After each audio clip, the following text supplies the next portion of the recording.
November 14th, 1942. The tropical night hung like black velvet over Iron Bottom Sound, broken only by the phosphorescent wake of destroyers cutting through obsidian waters.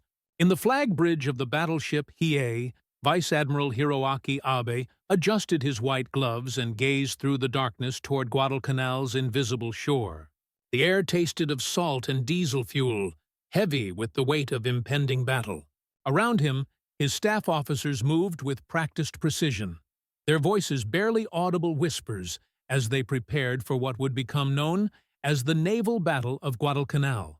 To these seasoned warriors of the Imperial Japanese Navy, the coming engagement represented more than tactical necessity. It embodied the spiritual superiority of Yamato Damashi, the indomitable Japanese spirit that had carried them across the Pacific like an unstoppable tide. For 3 years, Japanese naval forces had dominated these waters with a confidence born of unbroken victory. Their admirals had witnessed the destruction of Pearl Harbor, the fall of the Philippines, the conquest of the Dutch East Indies. They had seen American battleships burning in Hawaiian waters and British capital ships sent to the bottom by Japanese aircraft. The very concept of American technological superiority seemed laughable to men who had orchestrated the most audacious naval campaign in modern history. When intelligence reports spoke of American radar installations, mysterious radio detection devices supposedly capable of seeing through darkness itself, veteran Japanese commanders dismissed such claims as desperate propaganda from a failing enemy. Admiral Abe himself had served in the Imperial Navy for over 2 decades, rising through ranks steeped in samurai tradition and Bushido philosophy. Like his peers, he viewed warfare through the lens of spiritual purity and tactical brilliance, concepts that had served Japan well in conflicts against China and Russia. The idea that mechanical devices could replace the intuitive genius of experienced naval officers struck him as fundamentally un-Japanese, a reflection of America's soulless industrial culture. The Americans rely on machines because they lack warrior spirit, he had told his staff only days earlier. When steel meets steel in night battle, the superior will of the Emperor's Navy shall prevail. This dismissive attitude toward American technology reflected deeper cultural beliefs that permeated Japanese military thinking.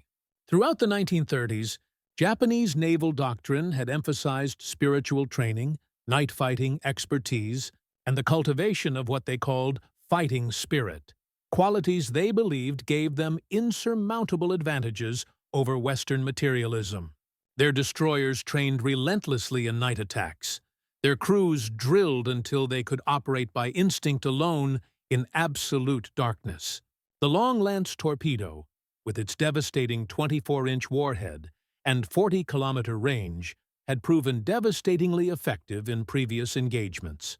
Japanese naval officers genuinely believed that American forces, softened by democratic luxury and industrial dependence, could never match the hardened warriors of the rising sun in close-quarters night combat.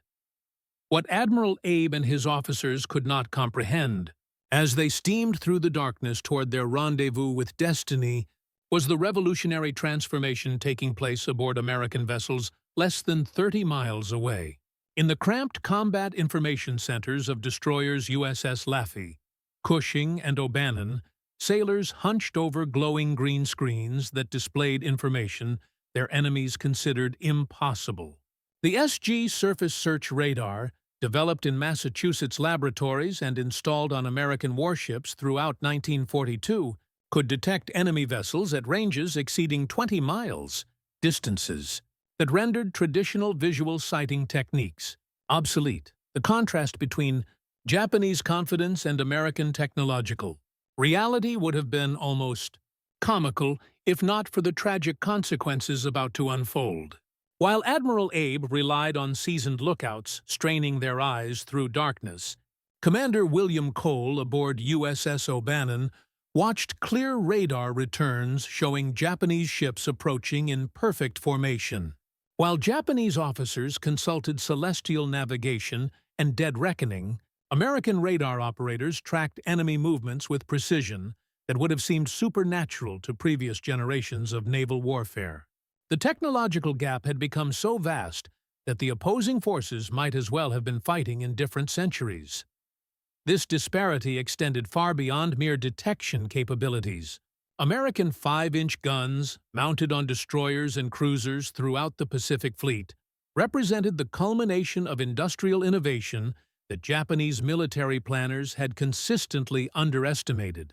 The Mark 12 5-inch 38 caliber gun could fire 15 rounds per minute with mechanical precision, guided by Mark 37 gun directors that integrated radar tracking with ballistic computers. Each shell weighed 54 pounds and could penetrate substantial armor at ranges exceeding 18,000 yards. More importantly, these weapons could engage targets in complete darkness with accuracy that traditional night-fighting tactics could never match. The symbolic significance of these technological differences reflected broader philosophical divisions between American industrial democracy and Japanese spiritual militarism. Where Japanese naval tradition emphasized individual excellence, warrior spirit, and mystical connection between man and weapon, American military development prioritized systematic engineering, mass production, and technological integration. The 5-inch gun represented not just superior firepower, but an entirely different approach to warfare, one that leveraged collective scientific achievement rather than individual heroism. As Admiral Abe's task force approached Henderson Field under cover of darkness, they carried with them the accumulated confidence of centuries of samurai tradition. Their mission was straightforward: bombard the American airfield into uselessness, destroy any Allied naval forces that dared oppose them, and demonstrate once again Japanese supremacy in night surface combat.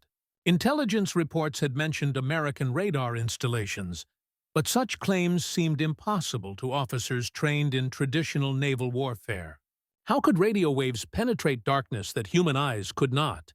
How could mechanical devices replace the intuitive understanding that came from years of night-fighting experience? The answer began revealing itself at 01:24 hours when USS Helena's SG radar detected Admiral Abe's formation at a range of 27,000 yards, over 15 miles away. American radar operators watched the Japanese ships approach with clarity that would have astounded their grandfathers, tracking individual vessels, estimating courses and speeds, predicting interception points with mathematical precision. The green phosphorescent traces on radar screens told a story of technological revolution that traditional naval warfare had never imagined possible. What followed challenged every assumption about night combat that had governed naval warfare since the Age of Sail. As Japanese lookouts strained to pierce impenetrable darkness, American gun directors locked onto radar targets with mechanical certainty. The first salvos from USS Atlanta and San Francisco arrived like thunderbolts from an invisible sky, 5-inch shells screaming through tropical air with devastating accuracy. Admiral Abe's flagship Hiei, designed to withstand battleship-caliber punishment, found herself overwhelmed by a deluge of smaller-caliber rounds that struck with relentless precision. The psychological impact on Japanese sailors proved even more devastating than the physical damage. These were men trained to believe in their spiritual and tactical superiority, veterans of victorious campaigns across the Pacific. When American guns began firing through absolute darkness with uncanny accuracy, it challenged fundamental assumptions about the nature of warfare itself. Japanese officers who had dismissed American technology as mechanical weakness suddenly confronted evidence of capabilities that seemed to transcend natural law. The battle that followed became a masterpiece of technological warfare versus traditional tactics. Japanese ships, designed for close-quarters night fighting, found themselves engaged at ranges where their advantages disappeared. The long-lance torpedoes that had proven so devastating in previous encounters became irrelevant when American radar could track their approach from distances that rendered torpedo attacks suicidal. Japanese searchlights, intended to illuminate targets for their gunners, instead provided perfect aiming points for American 5-inch guns guided by radar fire control. Admiral Abe's tactical doctrine, refined through decades of experience and countless training exercises, proved utterly inadequate against an enemy that could see through darkness itself. His carefully planned approach, timed to avoid American air attacks and maximize Japanese night fighting advantages, became a disaster when confronted with technology that eliminated the cover of darkness. Ships that had dominated Pacific waters for 3 years found themselves overwhelmed by weapons systems that operated according to principles their commanders could barely comprehend. The Hiei herself became a floating symbol of technological transformation.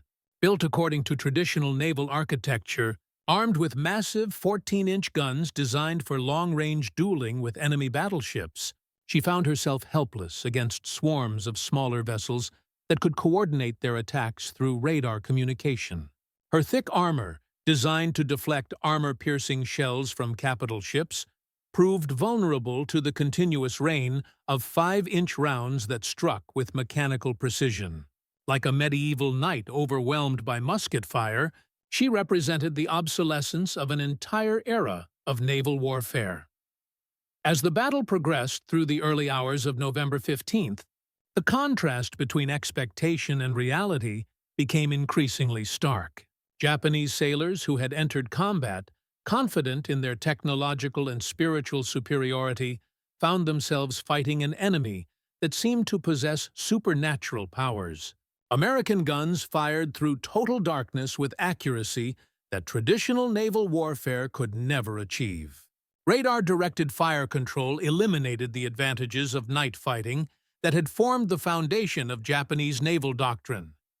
The 5-inch gun, mounted on American destroyers throughout the Pacific Fleet, became the instrument of this technological revolution. Each weapon represented thousands of hours of American industrial labor, incorporating advances in metallurgy, ballistics, and fire control that Japanese military planners had never imagined possible. The mechanical precision of these weapons, their ability to fire 15 rounds per minute, to engage multiple targets simultaneously, to maintain accuracy regardless of visibility conditions, embodied the industrial philosophy that would ultimately determine the Pacific War's outcome. For Japanese naval officers trained in Bushido tradition, the implications proved psychologically devastating. Their entire worldview depended on beliefs about spiritual superiority, individual excellence, and the power of trained warriors to overcome material disadvantages through superior will. When American technology demonstrated capabilities that transcended these traditional advantages, it challenged not just military doctrine, but fundamental assumptions about the nature of warfare itself. The symbolic significance of radar detection extended far beyond tactical considerations. Here was a technology that represented everything Japanese military culture had rejected. Collective scientific achievement over individual heroism, mechanical precision over spiritual intuition, industrial mass production over artisanal craftsmanship. The fact that such technology could prove decisive in naval combat suggested fundamental flaws in the philosophical foundations of Japanese militarism. As dawn broke over Iron Bottom, Sound on November 15, 1942, Admiral Abe's surviving ships limped away from what should have been a routine bombardment mission. The Hiei, crippled by countless 5-inch shell hits, would be abandoned and scuttled later that day. The first Japanese battleship lost in surface combat during the Pacific War. More significantly, the entire Japanese naval establishment confronted evidence that their technological assumptions had been catastrophically wrong. The aftermath of this engagement reverberated through Japanese naval circles with implications that extended far beyond tactical lessons. Officers who had dismissed American radar as propaganda now faced overwhelming evidence of its effectiveness. Reports from surviving participants described American guns firing with impossible accuracy through absolute darkness, coordinating attacks with precision that traditional night fighting tactics could never match. The very foundations of Japanese naval confidence, built on assumptions about spiritual superiority and tactical excellence, had been shattered by mechanical devices their culture had taught them to despise. What these Japanese officers could not fully comprehend was the broader industrial context that made such technological achievements possible. American radar development represented the culmination of scientific research involving thousands of engineers, mathematicians, and technicians working in universities and laboratories across the United States. The 5-inch guns that had proven so devastating incorporated advances in metallurgy, ballistics, and fire control that emerged from America's vast industrial infrastructure. These weapons were not isolated technological achievements but products of an entire social and economic system dedicated to scientific innovation and mass production. The radar waves that had penetrated darkness to reveal Admiral Abe's formation carried with them the accumulated knowledge of American universities, the precision of American manufacturing, the coordination of American industrial planning. Each green trace on American radar screens represented not just technological capability but an entirely different approach to warfare, one that leveraged collective scientific achievement rather than individual heroism, systematic engineering rather than spiritual training, democratic cooperation rather than authoritarian discipline. For Japanese military planners, acknowledging the effectiveness of American radar technology required confronting uncomfortable truths about their entire strategic situation. If American industry could produce such revolutionary weapons systems, what other technological surprises awaited Japanese forces? If American naval doctrine could adapt so successfully to incorporate new technologies, how could traditional Japanese tactics compete? If American scientific education could generate such practical innovations, what did this suggest about the long-term trajectory of the Pacific War? The 5-inch shell, screaming through tropical darkness to find its target with mechanical precision, became a harbinger of industrial warfare's triumph over traditional military culture. Each round represented not just destructive capability, but the power of democratic societies to mobilize their scientific and industrial resources for military purposes. The accuracy of radar-directed fire control demonstrated advantages that spiritual training and tactical excellence could never overcome through force of will alone. The psychological transformation within Japanese naval circles proved as significant as the immediate tactical consequences. Officers who had entered the war confident in their cultural and technological superiority now confronted evidence of American capabilities that challenged their fundamental worldview. The idea that mechanical devices could replace human intuition in warfare struck at core beliefs about the nature of military excellence itself. This technological revelation carried implications that extended far beyond naval combat. If American radar could penetrate darkness to reveal enemy formations, what other aspects of warfare might be subject to technological transformation? If 5-inch guns could achieve accuracy that traditional gunnery methods could never match, how could Japanese forces compete against an enemy with such overwhelming industrial advantages? The questions raised by this single engagement would haunt Japanese strategic planning for the remainder of the war.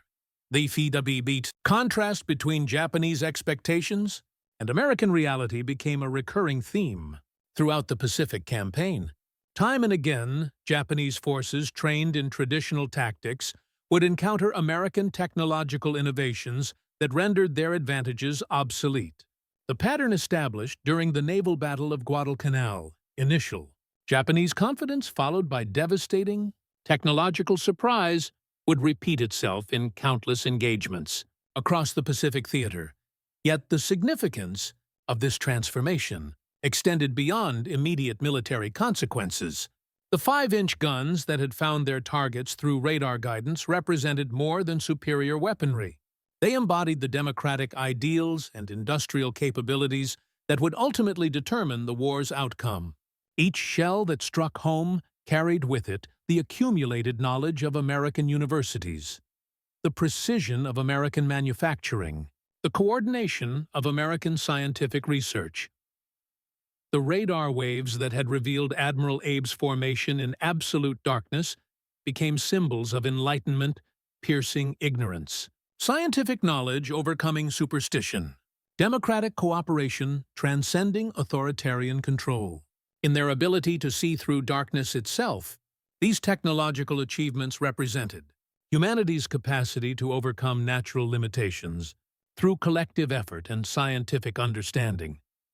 As the sun rose over the scattered wreckage of what had been the Imperial Japanese Navy's most confident formation, it illuminated more than the debris of naval combat. The twisted metal and burning oil that stained Iron Bottom Sound marked the end of an era when spiritual training and traditional tactics could compensate for technological disadvantage. The age of radar-directed warfare had begun, and with it came the triumph of scientific democracy over mystical authoritarianism. The echoes of those 5-inch shells, finding their targets through darkness that had concealed naval movements since the dawn of warfare, would reverberate across every subsequent Pacific engagement. They announced the arrival of a new form of warfare where technological superiority, industrial capacity, and scientific innovation would prove more decisive than courage, tradition, or spiritual dedication. In their mechanical precision and devastating effectiveness, they proclaimed the ultimate victory of democratic ideals over authoritarian dreams, of collective achievement over individual heroism, of enlightenment over darkness itself.